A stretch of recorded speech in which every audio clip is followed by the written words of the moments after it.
Greetings, cinephiles. Are you looking for a movie analysis podcast that stands above the rest?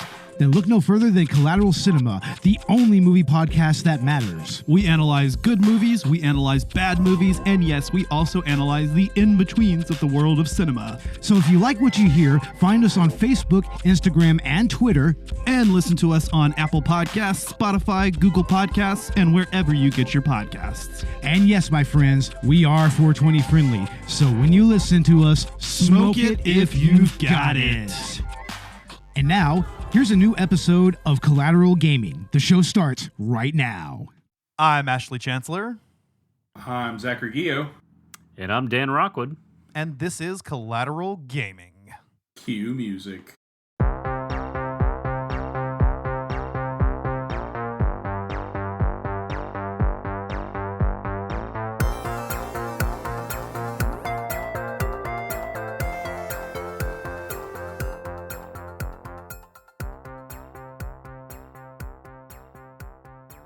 Welcome to Collateral Gaming, the only video game podcast that matters, where we focus on good games, bad games, and everything else in between in the world of gaming. We're podcasting straight from somewhere in South Texas, and yes, my friends, we are a 420 friendly podcast, so whatever you have, smoke it if you've got it. Unless it's pure liquid fentanyl, don't do that. Yeah, don't do that.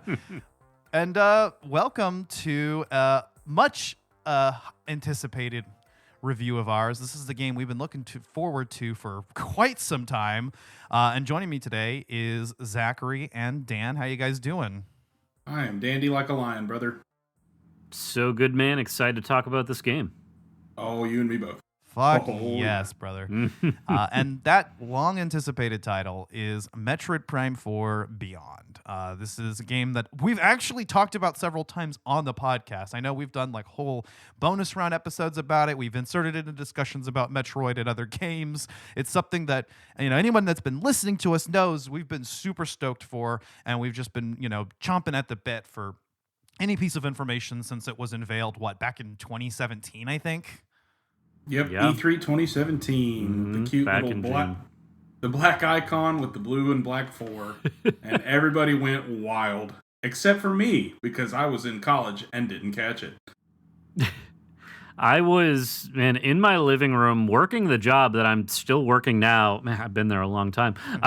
But we just had like the hype around just a logo. I'd never seen anything like it. I've never seen a game get that much attention just from dropping a logo with no other information. And come to find out, there was nothing else really to show at that point. Hence why we're here 8 years later talking about this thing. Yeah, Kensuke Tanabe apparently drew that right before E3 showcase, and they just animated it real quick. I'm just kidding. I don't know if that's true. But I wouldn't be surprised. I believed you as you were saying it. I was like, okay, yeah, that sounds about right. It's like, hey, okay, guys, let's just go ahead and throw out one exciting announcement. Kind of a bewildering decision on Nintendo's part, to be honest with you, because they usually don't tend to unveil things until they're right ready to release them. But with both this and Tears of the Kingdom, they were teased very early on. I think Nintendo wanted to build up that hype this time. Whether that worked for this game or that game, that's a whole other discussion. But that being said, we were ready. I remember years went by and we had no information other than that stupid fucking logo title screen. And we had heard at one point that Nintendo had just scrapped everything and decided to start over. And as well they should, because they were working with someone other than Retro Studios. Why they decided to work with someone other than Retro Studios is beyond me. But pun intended. Yeah, just the concept of, hey, maybe this other studio that we haven't had develop a Metroid Prime game before will do a good job, and then took them 2 years to figure out that it was not progressing in the direction they want to go, completely start again from scratch, delayed the entire thing, and just put it off to the point where this game was announced 4 months after the Switch 1 launched, and then became a Switch 2 title in the process, and is now like I pre-ordered this game through Amazon back when they did the discounts if you pre-ordered a video game. So I was going to get a physical Switch 1 copy of it for $48 or something like that. They just canceled it in the last 6 months, I think. Finally, it was in my Amazon pre-order list for years and years. But I ended up buying the game on a console that I didn't know was going to exist back when it was announced. Like, so much time has passed. It's ridiculous. Yeah. Yeah, dude. Honestly, when I first heard that they announced Metroid Prime 4, I couldn't believe it. Because I remember when Prime 3 came out on the Wii, my parents got us one for Christmas, and I loved Prime 3 because I had played Prime 1 and Prime 2 on the GameCube, respectively, and I was like, they're finally doing it. I had no idea that it was going to go through such developmental turmoil, especially since they selected Bandai Namco, of all companies. At least they didn't choose Team Ninja. Like, let's be real. I mean, but Bandai Namco had worked with Nintendo previously on the Hyrule Warriors games and I believe the Fire Emblem Warriors games as well. So I guess it kind of made sense for them to work with that studio. I'm just like, if Retro Studios was an option, why didn't they just start with Retro Studios? Well, I think that at the end of Corruption, I think Retro was very burnt out on the Prime series because, I mean, they released 3 Prime games in 6 years. So it's just, once you've done that for so long, I wish Activision would take a hint with these Call of Duties, Black Ops 7 excluded, but that's for another episode. It's just, when you go through developing, producing, releasing all of these titles, it can get kind of tiresome, which is why I think after Other M did so poorly, it was years before we saw another mainline Metroid entry. Yeah. And I think that the fatigue that Metroid Other M kind of just brought on with the franchise due to its poor success and poor reception by the fan base, I think they just needed to take a step back. And so when they announced Prime 4, I couldn't believe it. I thought that Corruption was the end of it. I thought that we were going to be forever teased by that shot of Silex chasing Samus in the Delano 7. And here this man is, attacking the Federation base on Tanimar with Metroids. And it's just, I still can't believe that it's out. We live in a post-Metroid Prime 4 world. And it's crazy, because we spent years talking about it and speculating it. Yeah, no kidding. It's to the point, you know what? I wish we had the forethought to record an episode prior to this and discussing it, because you're right, we're in a post-Metroid Prime 4 world now. And Zach, hearing the way you talk about this is the way that I talked about Star Wars before The Force Awakens and before the sequel movies. A series of movies that I happen to really enjoy. I'm sure you two disagree, knowing both your personalities. I agree with you, actually. I love those movies. They're great. What? That's the most surprising thing I've heard this year. I like every Star Wars movie. The Last Jedi might be my least favorite, but I still think it's a good movie. Oh, dude, yeah. Compare it to other movies. It's still a bop. It doesn't make sense in a lot of ways. No. But... And we won't even get into the end of Rise of Skywalker, but I digress. They're still phenomenal movies, and they're so much fun to watch just because of the cinematography of it by itself.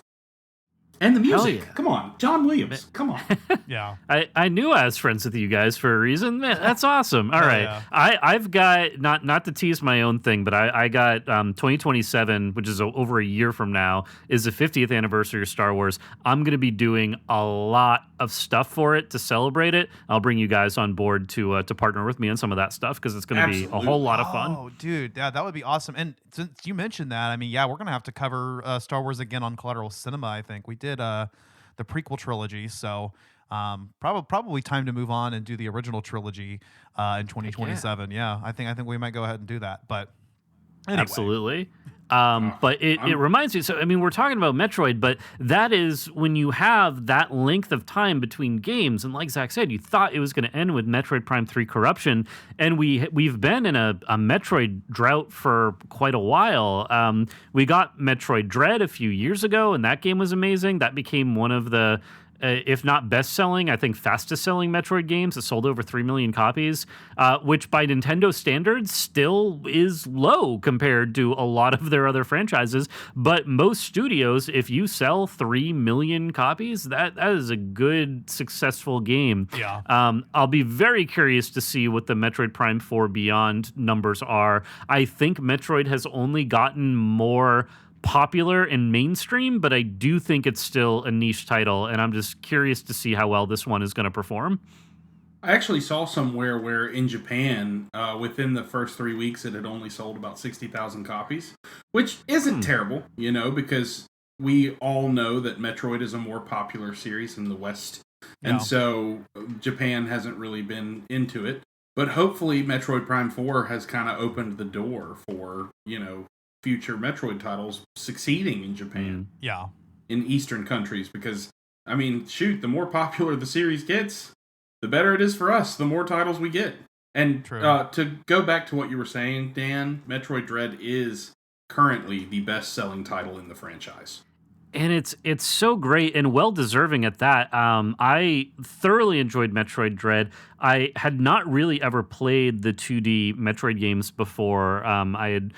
This is crazy how much time has passed. I had time to play Prime 1, Prime 2, Prime 3. Had never played any of those before in preparation for what I thought was going to be the Metroid Prime 4 release. And then we got Dread, and I got to go in and play that, and I loved that game and just had such a great time with it. That is an example of how Nintendo did a great job of marketing and announcing a game, because that was announced at an E3 and or at least their E3 equivalent summer showcase. And so it was a June announcement for an October release without any news about it prior. So we not only got the game and gameplay and Nintendo Treehouse and everything, but then we knew we were going to be playing this game within 4 months. And I love building hype and I love looking forward to games, but that was such an amazing way to do it, of knowing, wow, this game is in development, it's here, it's real, people can play it now, and we're going to have it on our own systems in 4 months. That is really cool. It would have been amazing to get that with something like Metroid Prime 4 Beyond, but at the same time, that 8 years of buildup and keeping it in the conversation and all, theorizing about it and everything just really helped sort of build this like mythical presence around it that now, does the game live up to? Does it, how does that shift now that it's actually out? It's, there are almost two conversations here. It's what we thought it was going to be and what we ended up getting. Yeah. And honestly, I guess that's as good a point as any to actually finally get into that, because I'm curious to hear you guys' thoughts now that you've had Metroid Prime 4 Beyond in your hands and you spent some time with it. I think you guys said you both have actually finished the main story now. I haven't, but I'm close. Like, I might finish it tonight when we're done recording, so I'm very close. Zach, you said you 100%ed it. I have 100% completed it twice now. The first time I got 100% items, the second time 100% items and scans. Nice. And I tell you, it was that second time was a bit of a trek. I'm not gonna lie. So. Yeah, I just completed 100% items, which I'm happy that I did. And then I went to look at my scans, and I've already missed some scans. There are scans early in the beginning of the game. So I'm not 100%ing that, and I don't think I have the time and the patience to go back just for 100%. So much to, someone like Hideo Kojima's chagrin, I'm probably just going to watch the whatever the true ending is on YouTube instead of actually finding it myself. Just because it needs to respect your time. I'm about 24 hours into this game at this point. I will finish in a little bit. I'm having fun with it, but I just I don't want to play the entire thing again just for a cutscene. Like, I'm sorry, I'm not that invested in it. So what I'm hearing from you guys is that the replay value is not quite so high this time around. That once you've played through the game once, it's like you really are not motivated to go jump into it again right away. Not right away. I do want to replay it again eventually. I'm happy I own it and I have that possibility, but I'm not going to be like Zach and do 2 back-to-back playthroughs. I don't have that in me. Yeah, to be honest, I don't think I will play this game again until they announce Metroid Prime 5, and we're getting close to the release date, just so I can kind of refresh my memory on what's going on. Yeah. Because We're about to give our first impressions of the game, but there's a lot of things about this game that I would have changed. It's a great game. I very much enjoy it. You know me. You guys both know that I am a super fan when it comes to Metroid, and I don't love this game. There are a lot of really amazing highs, some of the best in the series, but with that, there are also some of the worst lows that this series has ever had. And as somebody who has played the absolute pants off of Super Metroid multiple times, I am probably in the 50s or 60s with times I've beaten Metroid Prime. I played through Prime Remastered 3 times in a row when it came out because it was just so beautiful and well done. And that's my favorite game of all time. Going into this game, I had such high expectations, which, I mean, who wouldn't? You're right. This game's been in development for 7-8 years. It went through development hell, changed hands, and honestly, I don't think, however, the game could be a 10 out of 10 masterpiece, and I still don't think it would have lived up to the hype. That's because true. Of the expectation that we had set ourselves. It's basically like, and put it into perspective, Breath of the Wild was revealed 3 years before it came out, and that wait felt like hell because it was such a long wait because we had no idea what we were waiting for. We had no idea what we were looking at, and then they released the trailer of Link fighting the Guardian on the bridge where he strips his hood. You see his face for the first time. The Guardian locks onto him, and he draws the ancient arrow. Releases it, and it says 2015.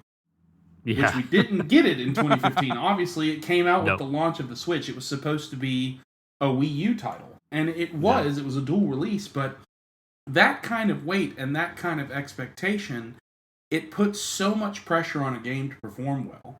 And that's exactly what happened with Prime 4. And my God, some of the choices that Nintendo and Retro Studios made with this game, it just blows my mind.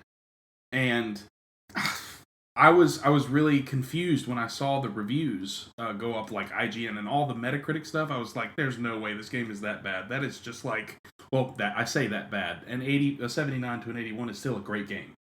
Like everybody's like, if it's in the 90s, it's great. If it's in the 80s, it's good. Anything below 79, it's straight trash. That's basically how we look at games nowadays. But no matter what this game contained, it just wouldn't have lived up to the hype. So I'm going to get off the soapbox and let y'all speak on it a little bit because we're going to dive deep into that conversation, I'm sure. For sure. I mean, I'm here to, debate it and listen to the different points of views and everything. I love it. Now that I'm into the later games, there are some areas I find a little more tedious than I initially thought, but that's really my only downside on it. I enjoy the environments. I enjoy the weapons. I really think visually this game is very striking. They did a really great job. I'm playing it on Switch 2. I haven't seen exactly how it runs on Switch 1, but I think it's pretty impressive how they managed to get this dual release to run across both consoles. And it just makes me excited of what this console's capable of and what we'll see in future Metroid titles, but also in future Nintendo games in general. A lot of people are saying this game plays a lot like a Zelda game in some of the more dungeon-like areas, and it just makes me more excited what the Zelda team is cooking up, if I'm being honest, on what can be capable and possible, and I think that's really exciting. Yeah. Oh, dude, if they can pull off Tears of the Kingdom on the Switch 1, imagine what they're going to do with the next 3D Zelda. Imagine what they're going to do with the next Metroid, because this was a game that was developed actually for Switch 1, and I think the reason they were able to maintain a consistent performance, why we can play this game at 4K 60 or 1080p 120, is because it is a Switch 1 game that is realized to its full potential on Switch 2. As for me, I have not finished this game. In fact, I have a little bit of a tragic story to tell. But I'm only as far as the flare pool right now. And I played this game the day it came out. I recorded 3 back-to-back Let's Play sections on it. And then I was like, okay, let me go back and finish Ghost of Yote so we can do our episode on that. And I was like, okay, I'm playing more Metroid Prime 4. And then I'm like, okay, let me play a bunch of Hyrule Warriors Age of Imprisonment before I do the episode on that. But all the while, I'm jumping back to Prime 4 and playing it every bit that I can. And then I come home for the holidays. This was just last week. I come home for the holidays. And I get to the bus station. I get picked up there, and I drive back to my parents' house, and then I realized that my Switch 2 is missing. It's not there. I remember having it at the bus station. I remember going into the bathroom with it, and I'm carrying my luggage, I'm carrying my backpack, and I'm carrying my Switch 2 carrying case from GameStop with the Switch 2 Joy-Cons, charger, dock, every game that I bought physically that I had a cartridge for, which was at least 8 games, and the Pro Controller, and the stupid fucking webcam, and the Joy-Con wheels, everything, all in that little carrying case. Probably close to $1,000 worth of merchandise. And it did not come home with me. I called the bus station, submitted a report, had my dad come in and check at the bus station, lost and found, to see if anybody had turned it in. And I guess somebody took my Switch 2 and all my games. I have a new one on the way because I have to finish Metroid Prime 4 before we do part 2. And, I love my Switch 2. And so I already ordered one, and I'm got on a payment plan, and I am waiting for that to come in, but it won't come until after Christmas. So my Prime 4 journey has halted for now, and I'm really sad because I was really starting to get into the game. But I have enough thoughts to talk about. One thing I'll remember in the future, this is another tangent though. Don't support Nigerian princes. Yeah, don't do that. Your Switch too. But also, for as big of a deal as people make about physical media, I kind of have some thoughts on that now, because the thing is I never cared in the past. I always just bought whatever was most convenient, and most of the time that was digital. But it was never really something I really had a big stake in. I talked about this before on the podcast, but when the Switch 2 came out, because so few games were actually on the entire cartridge, I made the decision with the loud physical media enthusiasts in my ear to, what the hell? Let me just get every Switch 2 physical game that I can. So almost every first-party release or game that had the full game on cartridge, I was like, I'm going to buy the cartridge. Because, I don't know, they're saying I should be worried about it. I've never lost access to a game digitally ever, not even once. It's never happened, but they keep telling me it could happen, so fine. I'll buy every physical game I can. Well, I shot myself in the foot, There's risks to buying either digital or physical games, but the way I see it, I feel like the risks that occur with physical media are just far more occurring. They're far more common occurrences. Like I can think of numerous times where I've had to, where I've either lost a disc or cartridge and it's gone forever. I've never played that game again, or I've had to replace, discs that I scratched up too much. So, unless you're a person that takes excellent care of everything you own and you never misplace anything and you don't travel a lot, or you're a collector, I just feel like for the average person, digital media is actually the better option. And especially if you're like me, I myself am personally, forgetful and careless, and I drop things a lot. So, lesson learned. I know I went on a whole tangent with that, but I'm going to have to repurchase Metroid Prime 4 now digitally. And I won't be going out of my way to buy physical games again just because it didn't work out for me. Brother, I understand your pain. That is exactly why I switched to digital media a long time ago. I took my Switch 1 with Breath of the Wild with me to a gig. I had a gig for an Easter Sunday down in Jacksonville, Florida. And in a church parking lot, somebody broke into my car and stole my Switch. No. And I lost everything. And that was my original Switch with my playthrough of Breath of the Wild that I had 100%ed on both regular and master mode. Found all 900 Korok seeds both times. And at that point, for some reason, my save data didn't carry over. Wasn't on the cloud. And so I lost everything. And I from there on, I was just like nothing but digital forever. Which is why I need to get the SD card for the Switch too, because after everything that's out on Switch now, you just need the space. I bought my wife Skyrim for the Switch too, and she's having the time of her life. But when I downloaded it, my Switch was like, I need space. I have the 256 gigabyte, I think, or I did. That's still in my Switch 2, and somebody else has it. And I guess somebody's having a great Christmas with a sweet deal with a Switch 2 and games and accessories and plenty of space. But I hope some poor kid out there is having a good Christmas, honestly, if anything. And it's not just sitting in a pawn shop. But anyway, I was like, the only problem with digital games is the storage space is still an issue. I'm waiting for a breakthrough in the technology with that. But you can buy 1 terabyte Express SD cards. They're expensive as shit, but you only need to buy it once. Yeah, I had gotten a 1 terabyte for my original Switch. I haven't done it with the Switch 2 yet, and I think I'm a little more comfortable with removing and deleting games as I go. And I did have to do that with Metroid Prime 4. I had to go through and make some space for it, and it wasn't a big deal. I'll get an SD card eventually. I mean, they're not that expensive, and you can usually find good sales on them. But for right now, it's just not something I'm really needing, especially I'm at a stage in my life where I rotate 2 or 3 games at a time, and I don't do a whole lot more than that necessarily. And I'm rotating between systems. I mean, I'm juggling my Switch 2, my Steam Deck, and my PlayStation right now, and they all have different games and they all have different purposes. So it's something that, again, with being like going digital, it does make it more convenient. Ash, I'm sort of in between with you where I started to go digital for the convenience of it, but I do still like physical media. And my favorite games, I will get a physical cartridge of basically to add to my collection. And I do collect these things, and I have shelves full of games, and I like doing that. But when it comes to playing, I don't want to have to go and get a cart and put it in my console and do all that. So to play it, I get it digitally, and then at some point in the future when I find a good sale or something like that, I will pick it up physical as well, and then I'll kind of do both. That is a crazy person thing to do, and I acknowledge that, and I'm spending more money than I need to, but that's it's my hobby. It's my thing. It's what I invest my time and my money into, and I don't mind spending a little bit extra to kind of get both those experiences. Yeah, no, I mean, if you're a collector, 100%, like I get it. And there are people that, like physical media is going to be a better option for you. Like I mentioned, if you're a person who's actually, takes care of your shit, like not like me, 100%, if you're a collector, 100%. But I just, for as much noise is made about it online and as much as people are pushing it like a one size fits all solution, no, you got to buy physical media. It's super important. I'm like, it's, there are some people that where it's like, yeah, no, it's better to just do it this way. But anyway, off that tangent, let's talk about Metroid Prime 4 finally, because I feel like we've barely talked about this game itself. Here's what I have to say about it, because you guys have played far more than I have. So far, I'm noticing it's very similar to Metroid Prime 3.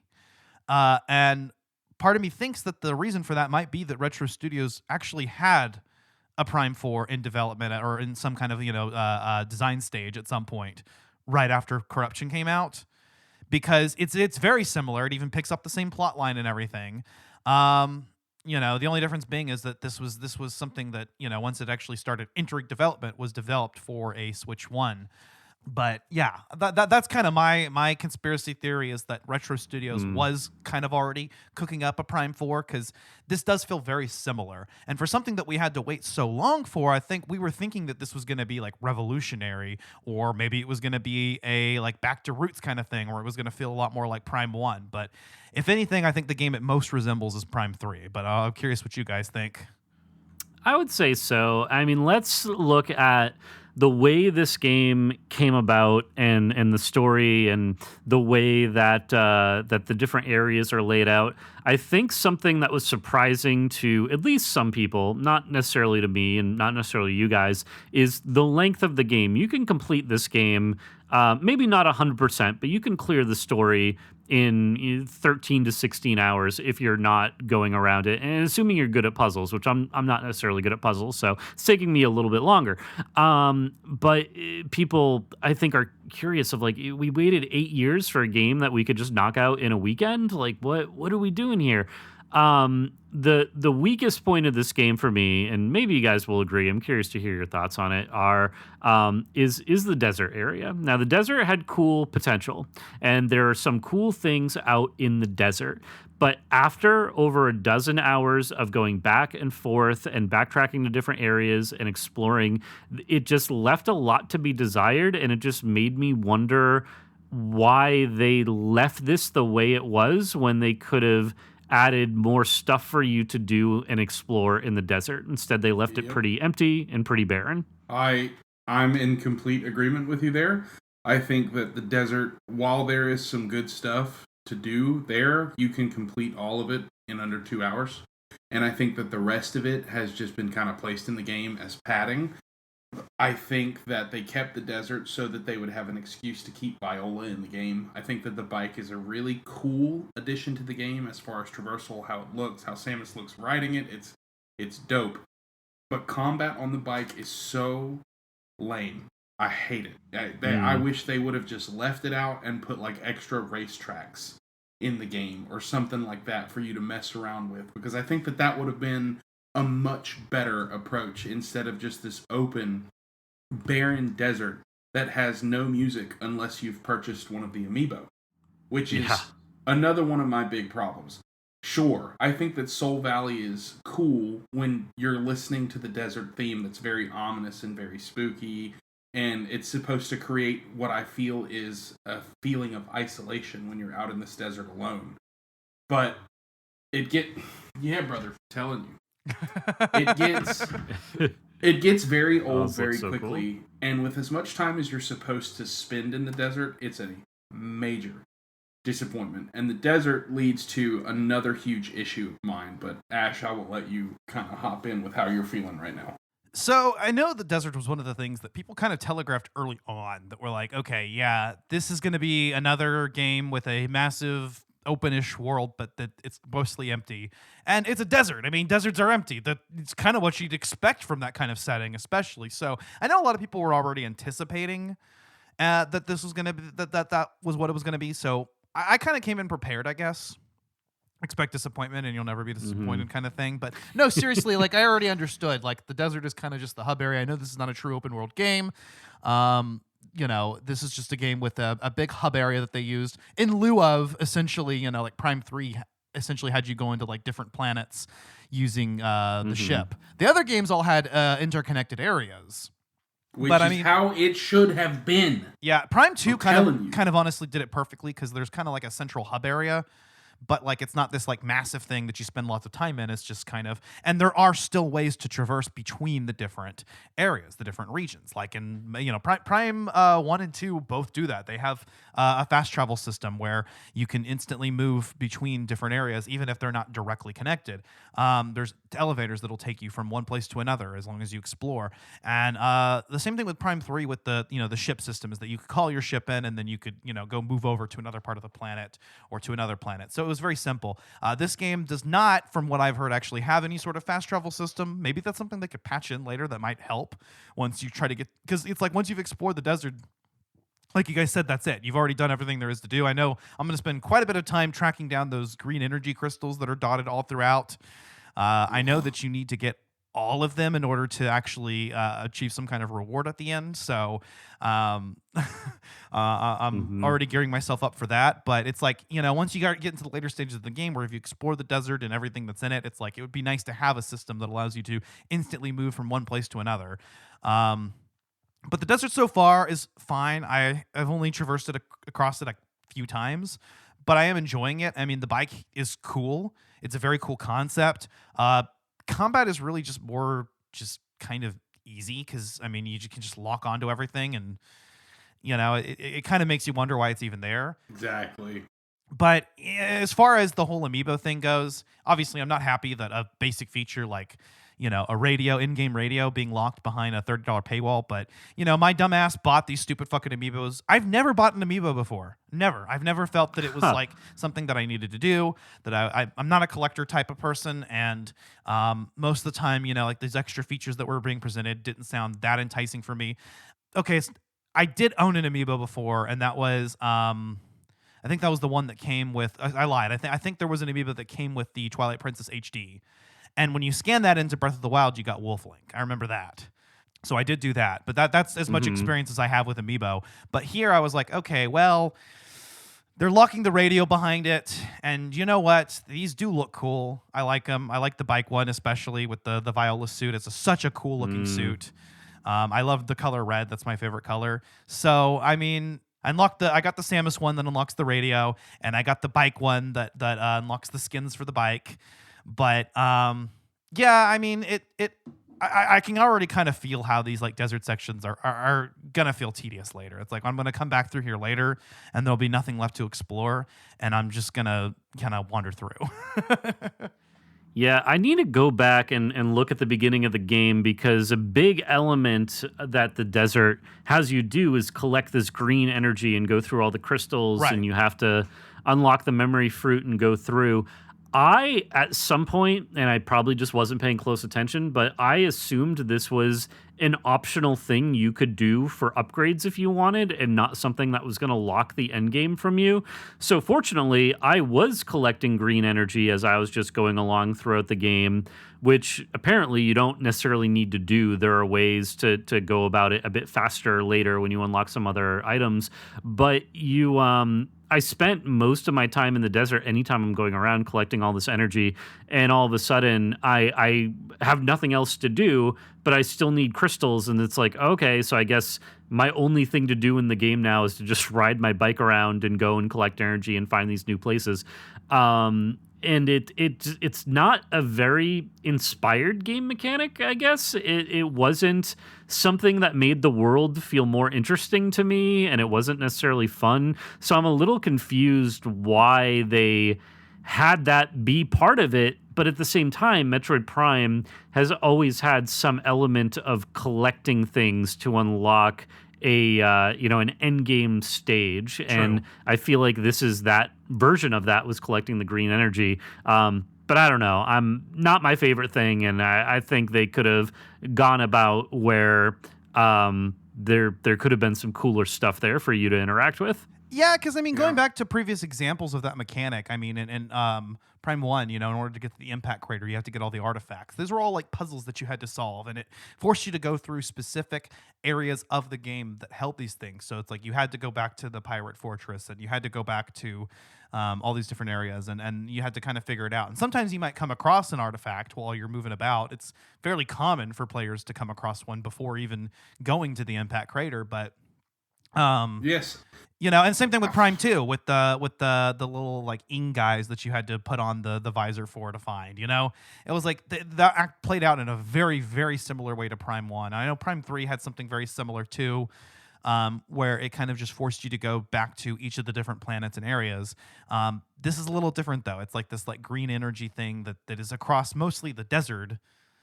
And, it's like I see one and I'm like, okay, let me turn my bike around and crash through that. But it's a little cumbersome. It's a little like, okay, I got to ride my bike through exactly this. And then sometimes there's some green crystals left. And I'm like, no, I don't want to come back here. So my biggest issue with it is that the Sky Temple keys, the energy cells, the artifacts, they had you go back and explore specific areas of the game where you could have missed power-ups, you could have missed scans, you could have missed things in the game that could make you stronger, that could make you more knowledgeable about the story. This just had you riding around in the sand hitting rocks. And it made me really upset because that's not even... Oh gosh, I don't want to spoil it, but there's just so much about the end game that I do not like. And the end game destroyed. I had this game at like a 9, and the end game destroyed that for me. It ruined it. I was pretty okay with the game so far, and I had it rated so high because it was a Metroid game, and I wanted to truly love it. But I guess this is a good time to transition into the next little thing we can talk about is the level design in this game. Yeah.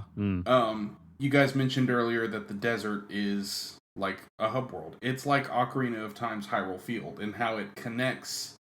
Yeah. It connects all of the areas in the game, which that right there initially bothered me because with the exception of Prime 3 and the implementation of the planet system, at least Samus could use her gunship and it was like an automated thing to transition from planet to planet. With this game, you had to spend at least 5 to 10 minutes driving across the desert to this next area where the level design was just shot out. It felt like it was just crapped out at the last second because with the exception of one area that I won't talk about because that could be a potential spoiler for people listening to this, all of the areas felt like you could go through in one fell swoop and find pretty much everything to progress the game.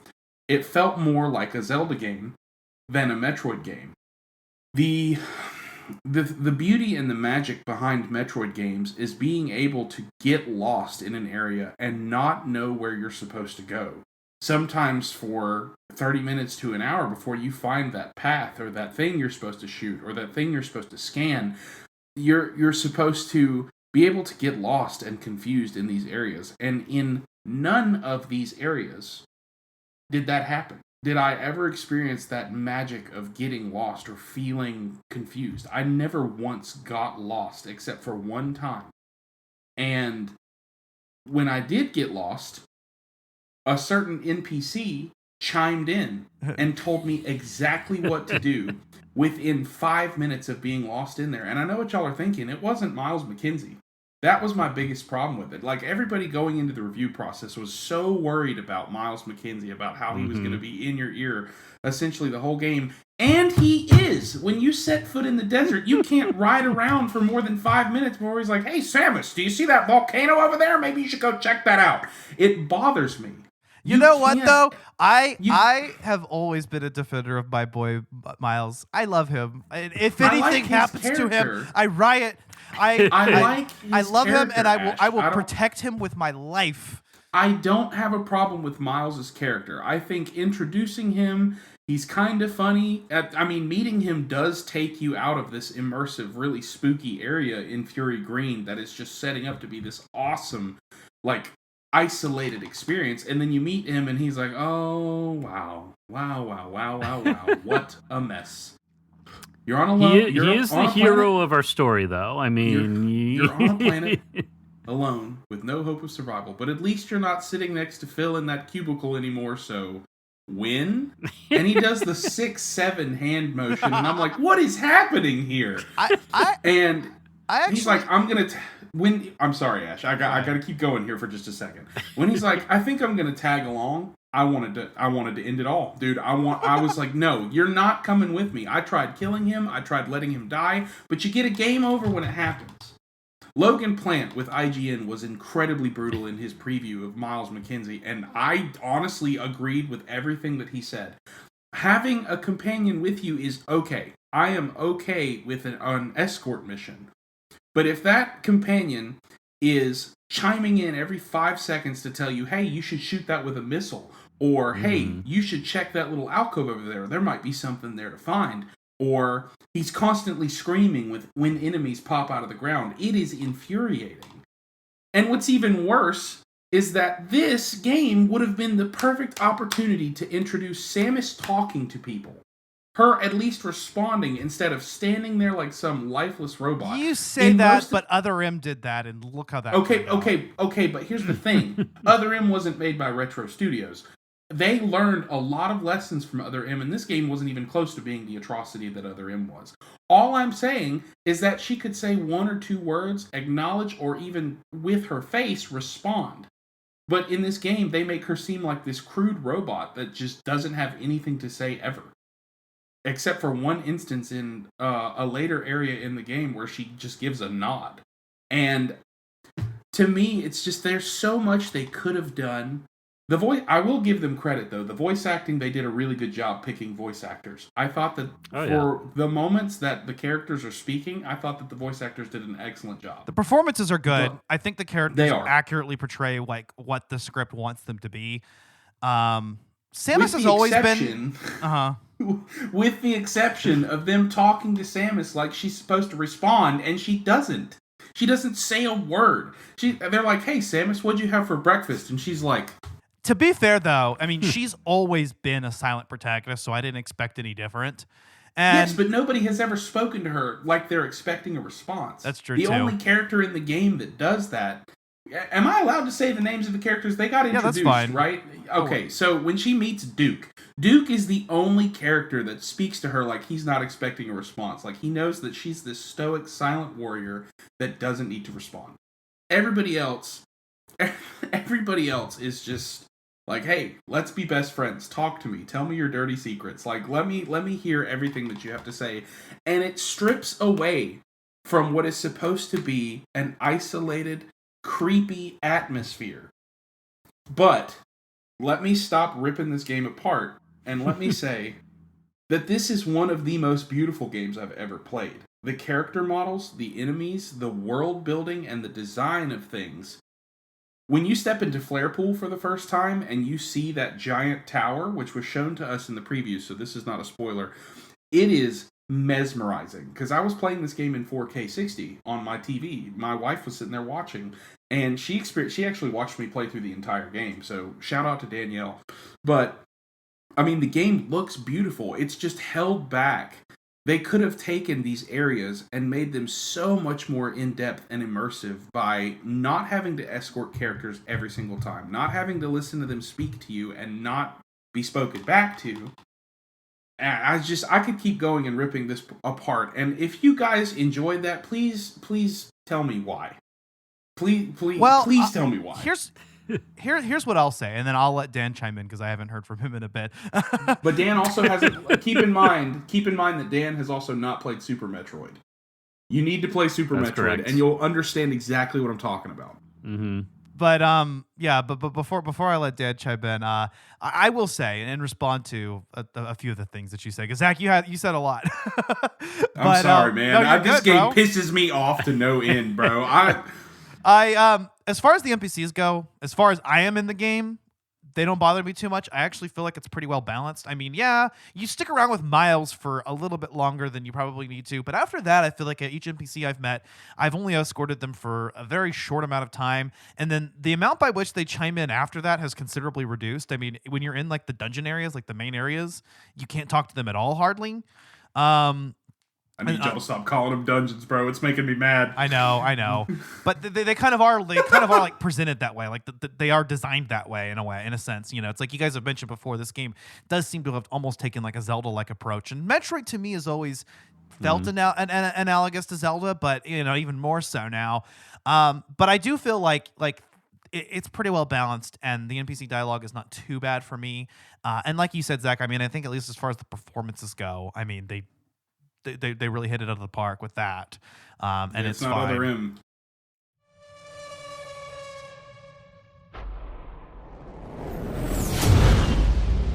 There's tell of a hunter.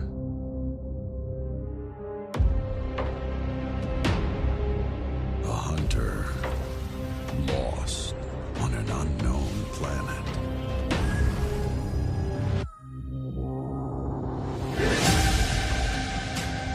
Sebesta. Fighting alongside new allies. Let's take them down. And against old threats. Challenge the odds. Unravel the mysteries and find a way home.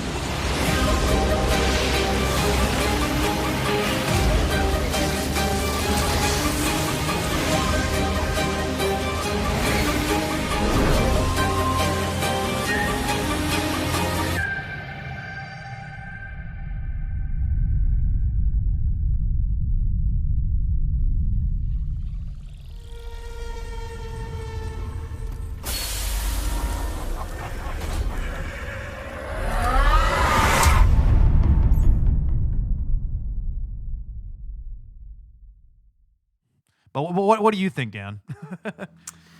I agree that I like the performances. That really didn't bother me at all. I've grown to get more attached to these characters, and there are some genuine emotional moments, I think, throughout the game. And I'm blanking on specific names, but there's one character who at one point will set up little campsites around the desert, and you can go and talk to him. And what's his name? Takabi. Secret Takabi. So I like him quite a bit, and there's some really cool scenes with him between him and Samus, and I appreciate kind of getting a little more bits of that story and that lore. And yeah, Samus is a silent protagonist and just never, speaks back. I guess that didn't bother me as much just because I wasn't really expecting anything different at that point. Exactly. So I like the supporting cast of characters. I agree that they speak a little bit more frequently than I would like them to. And it is bothersome when characters outright give you directions when you don't necessarily want them or tell you the answer to a puzzle. There are moments when I do appreciate that because, again, I get stuck on puzzles, but you should be able to adjust the frequency of what you want if you want them to speak up at all. If you don't, there should be sliders. Like this is a time and age where games can offer these types of hint systems organically built into the game. So it would work and make sense for us to be able to control that. That's a sentiment that could apply to a lot of games. Like look at the recent God of War games. I mean, masterpieces, right? But one of the only major complaints that people have is that the companions fucking give you the answers if you take too long to solve the puzzle. And it's like, no, let me struggle and figure it out a little bit. I mean, at least Jedi Survivor and Fallen Order, had a pop-up asking me if I wanted a hint from BB-8. It didn't just give it to me. Exactly. And Prime 1, 2, and 3 all had options to turn off hints. Why was that not in Prime 4? It's like, I get that Nintendo wanted to make this game more accessible and streamline it for all ages, but you still have Metroid veterans that have been playing this series essentially their whole lives. And we don't need to have our hand held. We just don't, unless we're playing the Switch portably. Especially like what you said, Zach, how the areas are just so linear anyway, and the way that you progress through each of them is so so obvious that you really don't even need like you mentioned, like you don't even ever get lost in any of these areas, and that's fine if that's the level design approach that they were taking. But it's like, these areas are easy enough as they are, with pretty much only one strict area to progress at any given point. So the hint system definitely could have been dialed back, or you could have had sliders or options for it. And hell, I mean, I've even noticed so far that there isn't quite nearly as much backtracking in this one. I mean, when you first jump into the world, I know you have to go to the flare pool to get an item and then come back to the ice belt, and then you go to the flare pool again. So there's been a little bit of that traditional Metroid backtracking, but obviously we've seen a lot less of that since Prime 1. Both Prime 2 and 3 really were just more isolated to their areas, and this feels like more of that. The way you just explained that of going back and forth, you sounded a little bit like the femputer from Futurama when she's talking about Kif, and she's like, first he'll be taken by the large women, and then the petite women, and then the large women again. If we have any Futurama fans out there. Rest in peace, B. Arthur, who voiced that. But yeah, it's this is going to sound sacrilegious, I think, on this show. I don't love Metroidvania games, if I'm being honest. Like, I don't like the feeling of getting lost and not knowing where to go. So this being a little bit more linear was pretty perfect for me, if I'm being honest. But at the same time, I loved Metroid Dread, and that was very Metroidvania-esque. So there's a happy medium between the two, and this maybe went too far in one direction when it could have had more elements of some of that interconnectivity. Well, brother, if you don't like Metroidvanias like that, like getting lost and not knowing where to go, Super will upset you to no end. But that's why Metroid Prime 1 is regarded as the best Prime game, and it got a 10 out of 10 from IGN. It's got a 97 on Metacritic. It's just a perfect game, in my opinion. Because there are moments where you get lost, and that isolation, that not being sure of where to go, is what makes Metroid games so special. I am truly happy that you like the linear aspect of this game. That linearity is not for everybody. I don't mind it. My favorite game in the franchise is actually Metroid Prime 2, which I feel like strikes a good balance between that sense of being lost and that linearity. I don't mind the linearity so much if that's what they're going for. It's just like, just commit to that. I know, like, at one point, whenever you get into the desert and the world kind of opens up, the game almost gives you the illusion that you're going to be able to tackle these in any order, because it gives you 3 objectives, and you're like, oh, so maybe this is kind of open world-esque. And I know this isn't a true open world game, but maybe this is a little open in the fact that, like, I can go to any of these areas in any order that I want to, but you can't. And it's like, if you're going to have this big empty hub world, and maybe that would have been the better direction to go, is to actually give players the freedom to tackle these areas in any area. I wouldn't actually have a huge problem with a Metroid game doing that, especially since the areas themselves are very linear. But they didn't decide to go that route. That's fine. Trust the process. I know Retro Studios is cooking something, and this is the experience they intended to do. So far, though, because I kind of want to get into like, like the power ups and things. I am really impressed with like the items and the way that we go about this. I mean, obviously we have some familiar power ups like missiles and stuff, but a lot of these have been replaced with new psychic versions of power ups. So like the scan visor is now the psychic visor, and that enables you to not only scan things but to also pick up these like psychic motes or other psychic objects and move them, or to materialize psychic platforms or psychic spider tracks or things into existence. That's really cool. I love the new psychic abilities. What do you guys think? I agree with you wholeheartedly. I think that they did a really good job implementing that. I think that it takes you a little bit too long to scan stuff. But that is something that Dan and I were actually talking about this before we started recording. That's something that they could very quickly patch in, just like adding like a switch to turn off excessive hints. I think that with what they were going for with the psychic abilities, a lot of the puzzles feel kind of rudimentary, very simple, but the way they did it and the way they programmed everything, especially like the psychic beam and stuff like that, the boss fight with Carvax. Get your Carfax. I call him Cervix. Cervix, that's good. But the boss fight, I will say, the boss fights in this game are some of the best in the entire franchise. They are spectacular.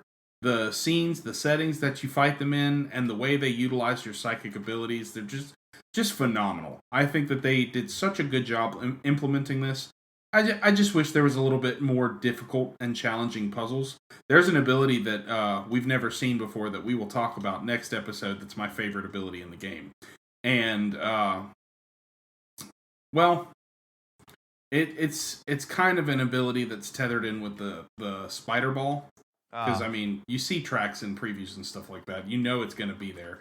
So, but there's something that you can do a little bit extra with the spider ball, and it's so cool to me the way they implemented it. And I legitimately popped off like a little kid the first time I did it. I was like, no way, that is the sickest thing I've seen in a Prime game. I know it's called the psychic spider ball. I know there's a psychic spider ball. It's like everything has a psychic upgrade now. I just don't know what it does yet. But like I've scanned things and it's like, oh hey, psychic spider ball track. Okay, so there's something extra you could do with that. It's like, or the space jump boots. Yeah. When you reacquire the space jump boots, you actually reacquire them as the psychic boots, and so now they not only allow you to double jump but to land on psychic platforms. That was cool. I remember coming across a missile expansion that required me to have the psychic boots, so I remember going back to that for that in Fury Green.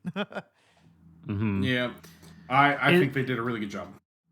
Yeah, it's the power-ups are cool. The one thing that I wanted more of from the psychic abilities is it would be cool if they went a step farther and been able to do more interaction in combat against enemies. It would be fun to be able to fully pull objects and throw them and kind of make it more telekinetic. And I know that that's not really what they were necessarily going for with these psychic abilities, and there are limited interactions where you can pull and push certain things and adjust them, and those are fun. It just would have been cool if they had made the interactivity of the world a little bit more playable, I think, with what you were actually doing with all that.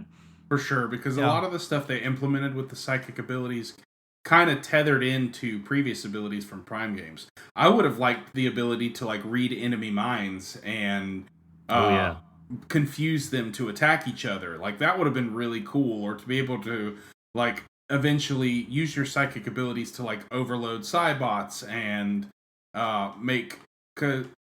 we'll talk about that in the next episode, but there's an enemy that pops up quite frequently throughout the game. And because of some of the story beats, you should be able to mess with them with your psychic abilities, but that's just not something that they did in the game. And I'll go into more depth on the next episode, but sure. I really think that with what they did, it was cool, but I just expected a lot more.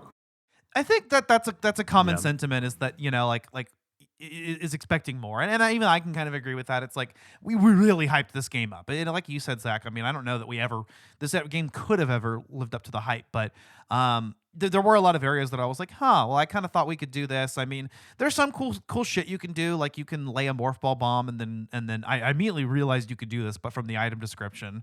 But I tried it out, but you can pop out of morph ball mode quickly, and then grab it with your psychic abilities and throw it into slots. That was cool. I like that.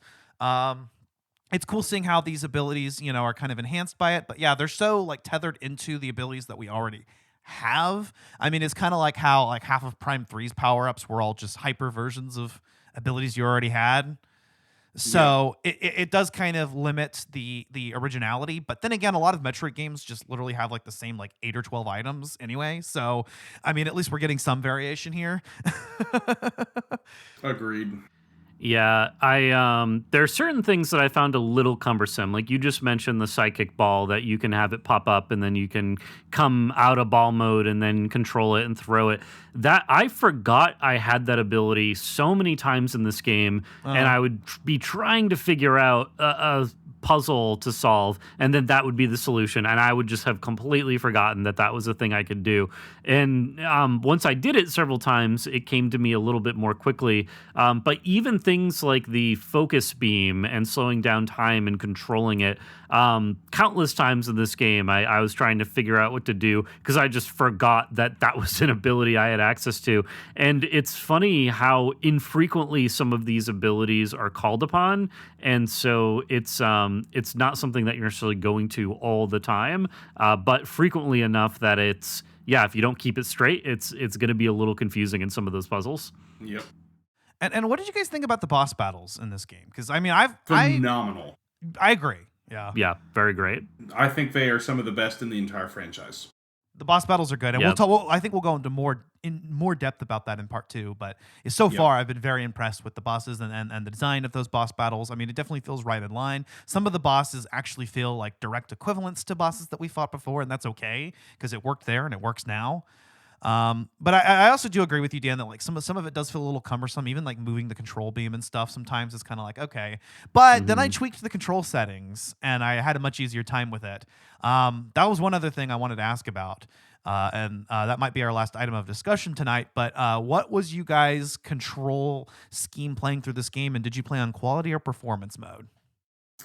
I played on quality mode, and I used the Switch 2 Pro controller for my first playthrough. The second playthrough, I used the dual analog with some motion controls. Sorry. So my first playthrough, it was the Switch 2 Pro controller, and the second playthrough, it was like Corruptions controls on the Wii. So with the Joy-Cons, yeah. Yeah, and I had a lot of fun playing both ways, honestly, and there's still like 2 ways. I tried the mouse controls, but I did not like them at all. The Joy-Con is too small to feel comfortable to use as a mouse. So, but that's just me. I've got massive hands. So, You know what they say about people with big hands? Tiny Big brains. Sorry. So, but I had a great time. The game feels and controls beautifully. It looks amazing, and it's very fun to get immersed in the world, even though the world takes you out of the immersion. Fair enough. What about you, Dan? What was your control style and quality of performance mode? I bounced around a bit between a few different things. I primarily played with my Switch Pro controller, just the dual stick controls on that, which the night this game released, which I got to this game kind of late anyways, I was convinced that it was a like Thursday midnight release, but it was a Wednesday midnight release, and so I wanted to get up early and play it. It was a whole thing. I misplaced my Switch Pro controller, which, Ash, is why I have so much sympathy for you in the situation you went with your Switch getting stolen. Not quite freaking out, but like it ruined my day that I could not find my Switch Pro controller. I was so upset. We were going to go out to the movies that night. We canceled our movie tickets, and my wife and I were just tearing the house apart looking for it. I finally found it hours and hours later at the bottom of my laundry basket of all places, and I realized I was unpacking from a trip and I threw things into the basket to bring downstairs, but then I threw some clothes on top and just totally forgot about it. So we eventually got it, but I played with Joy-Cons. I've done detached Joy-Cons. I've done Switch Pro controller, which was my preferred way of playing. I'm going back and forth between performance and quality. I actually changed which HDMI input I'm plugged into on the Switch 2 because there are only 2 on my TV that do the full 120 FPS capability. So I have it on there. I've played a lot at 120. I've played a good amount at 60. I've come to find, and I love high frame rates, it is hard for me to tell the difference between 60 and 120, if I'm being honest. That is just how my eyes are. Some people are very sensitive to it. I don't have as much of a sensitivity. So I think that is, could be an advantage depending on how you look at it. There was one battle, and Ash, you haven't gotten to it yet, but it's the boss of Flare Pool. You need some pretty precision strikes in order to defeat him. And so I was having the hardest time playing on handheld. I finally detached the Joy-Cons and went into the motion controls and had a much easier time staying on target with those controls. So I switch back and forth, but I primarily do switch Joy-Con, switch Pro Controller, and I lean more toward that 60 4K mode as well. The game looks so good on it. If you got a 4K TV, it's a really fun time to play with it. Yeah, Yes, it looks phenomenal. I have a 4K 120 hertz TV, but only one of my HDMI ports does both. But the other ones do either, like the Switch does, 4K 60 or 1080p 120. I played this on performance mode, and I almost always go for performance mode, better frames, and I agree with you, Dan. The difference isn't super noticeable, but it is somewhat noticeable to me. I especially noticed it on the bike, and also because I used mouse controls. I guess I'm the odd man out here, but Ooh. I used mouse controls, and I've almost exclusively used mouse controls. I mean, I've tried the other ones, but that was something I was really excited for this game, and that 120 frames per second is useful when you're using mouse controls. One adjustment that I made is that the game defaults to having shoot on ZR. And shoot missiles on shoot beam is on ZR and shoot missiles is on is on R, and it's better to flip those if you're in mouse controls, because that way your R is more like your left click and ZR is more like your right click, and so I switch those whenever I use mouse controls. There are some adjustments that you need to make. The game's default mouse control setting is awkward.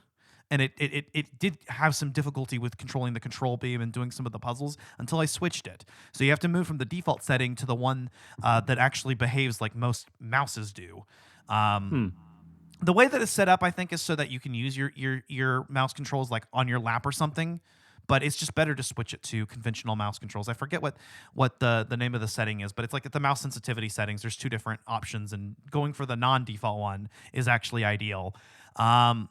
Yeah, it's a little bit small and it's cramped, and so for extended gaming sessions, like if I'm spending like 8 hours or more on this game, I probably won't stick to mouse controls the whole time. But because I usually play maybe a couple hours at a time, usually it's not too bad. So yeah, I've just been going mouse controls pretty much all the way. If I switch to another control scheme, I have to switch my controls, so I don't switch around too often. But I've actually been enjoying it. I think the the mouse controls are very precise. You just need to make some adjustments to the control settings, and it's all good. When I switch to the bike, I do actually, and it's seamless. The game will switch and move to either dual stick or motion controls whenever you move the Joy-Con off of the flat surface. So I'll usually switch when I'm riding the bike because mouse controls aren't ideal for that, but. That's just like a subtle take. I don't have to go to the menu to change it. I just lift the Joy-Con up, and because both R and ZR accelerate on the bike, no adjustments have to be made. It is seamless. I will give you that. It is completely seamless, and it's, as far as controlling Samus and viewing Samus, it is a quite streamlined experience. I'm very grateful. Yeah. Hell, even like the way that she moves in between Morph Ball or the Viola, and in between like first person and third person view is so smooth. I do feel like they even kind of went a little bit more all out on the animations, like when you're coming out of Morph Ball mode, like it looks good. It's fun. It does. Yeah, it does. Yeah, some of the that's one of the things that this game really shines in is, and I mean, even goes back to Metroid Prime 1, the risk of bringing this side-scrolling 2D character that you always have your full vision of now to a first-person perspective. The outline and the silhouette of Samus is so iconic, and now you're just going to be inside of her visor. But being able to see her when you go in and out of ball mode, when you go into a save room, when you have those cutscenes, it is such an important aspect of staying connected to that character. Yeah. And I'm really happy that they still give you all those opportunities to appreciate the design, because she's one of my favorite designed characters of Nintendo. She just looks so cool. She was the first amiibo I ever bought when Smash Ultimate came out. I got the Link amiibo and the Samus amiibo, and I've gotten some other Samus amiibo over the year. Have not gotten the Metroid Prime Beyond ones just because of price, but I did recently pick up the Tears of the Kingdom Champions. They went on sale for $10 each, which they were originally $30 each. So I'm really hoping the prices come down on Metroid for some sale, and I can pick those up for some better prices. Yeah. They look cool. Like I said, the Viola suit is one of my favorite suit designs ever. It's so good. Kind of disappointed that there isn't a more distinctive difference, if any difference at all, with the upgrade to the Viola suit. I don't want to go too far into that, but I was expecting there to at least be some like blemishes or maybe a color palette change, and there wasn't. It's just like the same suit. Like I was kind of thinking it was kind of like the Hazard Shield with the PED suit in Prime 3. It's like it looks mostly the same, but you've kind of added some little like nuances to it, or like one of the palette swaps in Prime 1. But it doesn't do that. It's like you just wear the same suit, but it's such a good looking suit that I don't mind. And you have even more opportunities in this game to look at it because like I said, Dan, in addition to like the morph ball and the cutscenes and whatnot, I mean, you also now have the bike sections, and you'll spend a lot of time on the bike. So yeah. Absolutely. But there's a lot that we're going to be able to get into in part 2. Definitely. Especially once I finish the game too. And I'm excited for that. I guess we'll go ahead and get into not our final thoughts, but we'll do our first impressions of, I mean, you guys, Zach, you've already 100% of the game twice, so might as well be. But I mean, we'll see how we all feel, in a week or two when we do this. But yeah, go ahead, guys. What are your thoughts so far on the game? Go ahead, Dan. Yeah, I mean, I feel like we were honestly pretty critical in this episode. Don't be mistaken. I love this game. This is one of my favorite current games that I'm playing. It's one of the first games in a long time that when I wasn't playing it, I was thinking about playing it. I opened up a spreadsheet to track all of the upgrades and areas, which made my playthrough a lot easier. Again, not being good at Metroidvania games, I have a hard time keeping the map straight in my head. This being a little more linear, it made it a little easier for me. And maintaining that spreadsheet was also like part of the fun. It was enjoyable for me. And I want to go back and replay Metroid Prime 1 with that same type of tactic, and go back and do Metroid Dread, because those are just such amazing games that Metroid Prime 4 is really making me appreciate in a lot of different ways, and wanting to just enjoy and celebrate everything that this franchise has.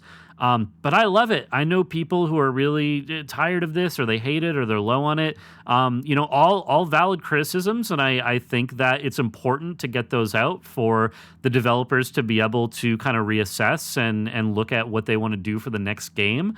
But I'm really enjoying this game, and I'm hopefully going to beat it in the next couple days, and I'll have more things to share as I get into the end game and all that. But yeah, very positive with a few exceptions here and there that we talked about. But overall, just been a really fun experience for me. Fuck yeah. So for me, I really enjoy this game. I think it's a lot of fun. I think it plays well. It looks beautiful. There are a lot of issues that I have with it, but for a first impression, I do enjoy this game, and I will go back and I'll play it again. I kind of burnt out on it myself. But for a game that I was willing to go back and play a second time, I do recommend it, especially if you've never played a Metroid game before. Go in, experience it. Let this be your first entry into the series, because you will have fun, you'll enjoy it, and you'll be mesmerized by what you're looking at. There are a lot of things about the game I would change, and we'll get into that into the next episode, but all in all, it was worth the wait. And I am glad to have finally been able to experience this game on Switch 2 hardware, and it makes me so excited for what's next for the Metroid series, because we should be looking at Metroid 6 sometime soon. The start of a new chapter on Switch 2 hardware, and Metroid Prime 4 looking as good as it does gives me so much excitement and so much hope. I really enjoy this game. I think it has a lot of really beautiful, spectacular elements, but I think it's also lacking in a lot of ways, and that there are moments that disappointed me, but also moments that brought tears to my eyes because I was so happy to be finally bearing witness to it. So, yeah. Fuck yeah. Yeah. As for me, I mean, like I said, I haven't completed this game yet. I'm only maybe a little bit of ways into the game so far, but I'm having a blast. Is it everything I hoped for? I don't know. I mean, I don't think it could ever be what we hoped for. One thing I'll say is that I do feel like this game feels like more of the same. It's another Metroid Prime game, and that's a very good thing. Is it the next big Metroid Prime game that reinnovates the franchise? No, it doesn't. Like I said, it feels a lot like Prime 3 with some new things that they added that kind of feel more like gimmicks. Again, I do feel like this game is kind of held back by the fact that it is a game that runs on Switch 1. Like if this game was developed for the Switch 2, like imagine how much bigger in scope it could have been, and maybe it could have actually kind of hit some of our some of what we've been hoping for. So, but even so, I hope this game does well. I do recommend it to anyone that is obviously a Metroid fan, a fan of action adventure games. I agree with you, Zach, that I think this is actually a fine entry point into the franchise. So that's a good thing. I'm not sure where I'm going to rank it yet, but so far it's about the same caliber as previous Metroid Prime games for me. It definitely feels like a worthy successor. It's just, is this the game we waited 18 years for? I don't know. I guess I need to finish the game and know for sure. But so far, I do feel like it is weird. It's like we're living in a post Metroid Prime 4 world now. It's like, and soon we'll live in a post GTA 6 world, and I don't even know where gaming goes after that. Yeah, at that rate, let's just think about living in a post Elder Scrolls 6 world. Yeah, right. Yeah, and that's not happening. Not happening until after Fallout 5, probably. So, and that's not happening for quite some time. But anyway, so far, I mean, it's been a solid experience. It's what I could hope for in a Metroid Prime game, and I mean, obviously, Retro Studios is a master of their craft, and they've shown that they're still capable of that. There are some things that I feel like would make this better.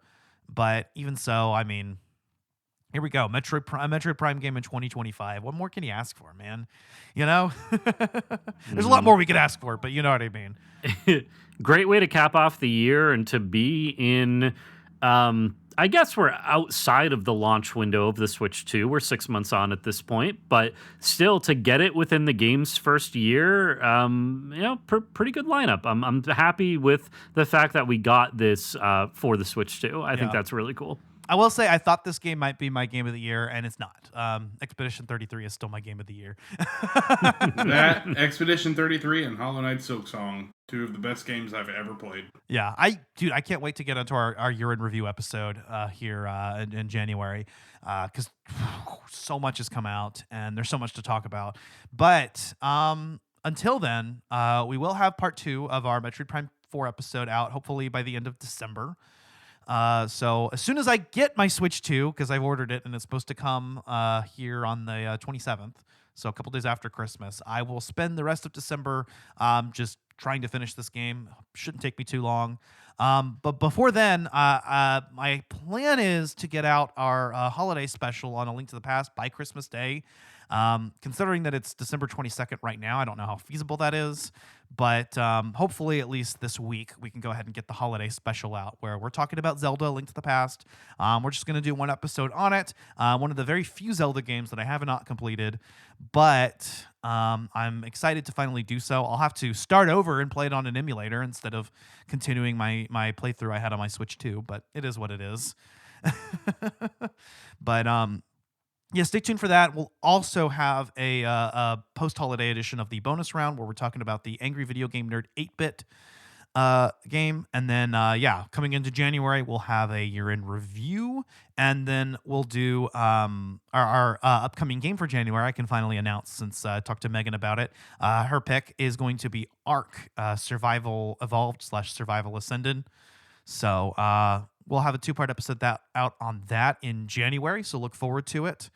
As for Collateral Cinema, we did just get out our episode, our first episode of Bad Movie December on the Buttercream Gang 2, featuring Kim Sully from the Jacked Up Review Show.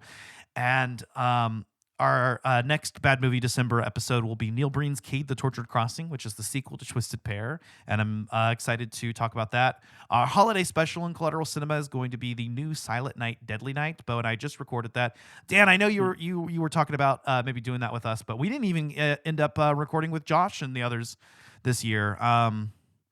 We finally broke tradition and didn't have a holiday episode with Victims and Villains. So, oh man, that is okay, and that I'll be excited to check that out. That's a movie that I have not looked into yet, and I need to. We should add that to the holiday rotation for sure. It's better than it actually has any right to be. I was genuinely surprised. I mean, it's a fantastic slasher remake.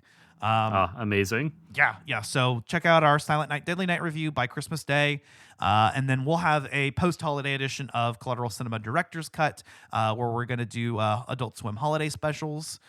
Bo has a few picked out. We'll do our year-end review in January. And then I think next month, let me look at the schedule. I think, next month is our anime month. And we are talking about Boruto, Naruto the movie, and Vampire Hunter D with the Retro Anime Podcast. So look forward to that from Collateral Media Podcasts. And I'm sorry, guys, I should have let you guys go first. But Dan and Zach, did you have anything to plug as far as streaming goes, or in Zach's case, or Tech Raptor, or Victims and Villains in Dan's case? Nothing major for me. You can follow me over at Tech Raptor if you would like to, or tune into Victims and Villains and see what we got going on over there. I have not been super present in either of those areas recently. Just been busy with a lot of stuff with my, day job and other things I've been doing, playing a lot of video games. But I do want to get more involved as we go along. So definitely keep an eye out for that.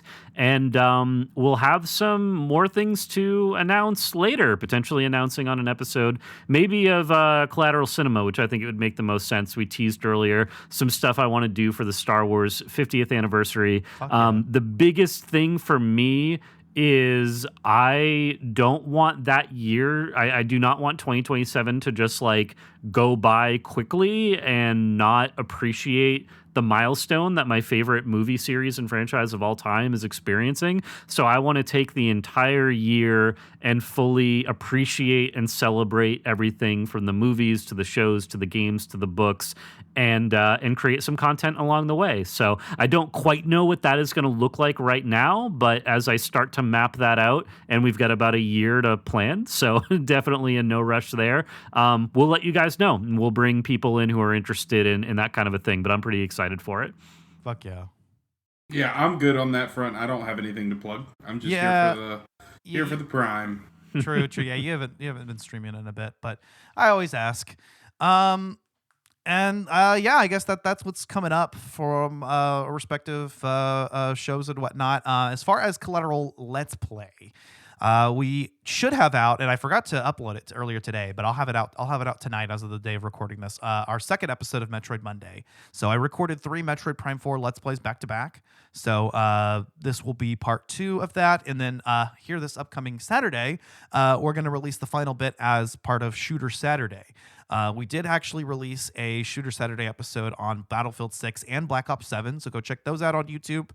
As well as we're jumping into a new case in Phoenix Wright Ace Attorney on Phoenix Wright Wednesdays. And so we just jumped into Turnabout Samurai, which is awesome case in the first Ace Attorney game. And we're gonna be jumping into the next bit of that, our first trial for that case here next week. And we'll also have a Collateral Let's Play holiday special. Bo and I are going to play Chronos the New Dawn. That was a game that came out earlier this year that we did a game launch review of that actually seems to kind of have a holiday setting, or around Christmas time. So we figured it was perfect. And it's a fun game from the same team that did the Silent Hill 2 remake, a good survival horror. So look forward to that. And we'll have more Let's Play content out on our YouTube channels here soon. I'd like to just, record new games that I'm playing, or games that we're doing for the podcast and whatnot, and hopefully link up with Megan and do some streaming together with her if we can figure out how to co-stream. But yeah, I guess that's just about it. You can find us wherever you get your podcasts. Help us rise up the ranks on Good Pods, or you can leave us a 5-star review on Apple Podcasts or your platform of choice. If you want to support the show, we do also have a merch store on Dashery, as well as Buy Me a Coffee and a Patreon where you can get access to exclusive content. We haven't added to it in a while, but eventually we will, and there's some stuff there that you can check out. So plenty of ways to support the show if you're so inclined, and we do appreciate it. But yeah, I guess other than that, we hope that you have a happy holidays.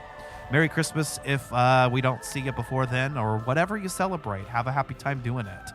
And yeah, I guess with all that being said, I've been Ashley Chancellor. I've been Zachary Gio. And I've been Dan Rockwood. This was Collateral Gaming, and we'll see y'all in part 2.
Collateral Gaming is a Collateral Media podcast. All music and game clips are owned by their respective creators and are used for educational purposes only. Please don't sue us. We're poor.